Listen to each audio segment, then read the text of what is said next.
നമ്മുടെ പുതിയൊരു വീഡിയോയിലേക്ക് എല്ലാവർക്കും സ്വാഗതം. അപ്പോൾ നമ്മൾ ഇന്ന് വെക്കാൻ പോകുന്ന പിണ്ടിത്തോരനാണ്. അപ്പോൾ അത് അരിഞ്ഞെല്ലാം റെഡിയാക്കി വെച്ചിട്ടുണ്ട്.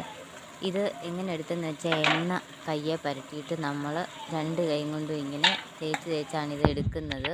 അത് കഴിഞ്ഞ് പിന്നെ ഒന്ന് കഴുകിയെടുക്കും.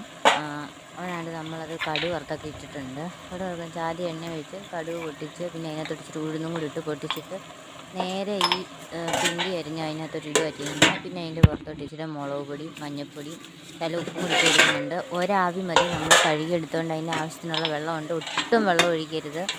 എന്നിട്ട് നമുക്കൊന്ന് അടച്ചിടാം. അപ്പോൾ അതുകൊണ്ട് ഒരാവി കൊണ്ട് ഒരു ആവി കയറിയിട്ടുണ്ട്. അപ്പോൾ നമുക്കൊന്ന് നോക്കാം. അതുകൊണ്ട് ഏകദേശം ആയി വന്നിട്ടുണ്ട്. നമുക്കൊന്നുകൂടെ ഒന്ന് പച്ചൊക്കെ എടുക്കും. ഇച്ചിരി വെള്ളത്തിൻ്റെ മയമൊക്കെ ഉണ്ട്. അപ്പോൾ നമ്മുടെ പിണ്ടിത്തോരൻ റെഡി ആയിട്ടുണ്ട്. എളുപ്പത്തിൽ വെക്കാവുന്ന, അരിഞ്ഞെടുക്കുന്ന പാടേ ഉള്ളൂ, എളുപ്പത്തിൽ വെക്കാവുന്നതാണ്. അപ്പം നമ്മുടെ ഇന്നത്തെ വീഡിയോ എല്ലാവർക്കും ഇഷ്ടപ്പെട്ടെന്നറിയില്ല. ഇഷ്ടപ്പെട്ടെങ്കിൽ ലൈക്ക് ചെയ്യാനും ഷെയർ ചെയ്യാനും സബ്സ്ക്രൈബ് ചെയ്യാനും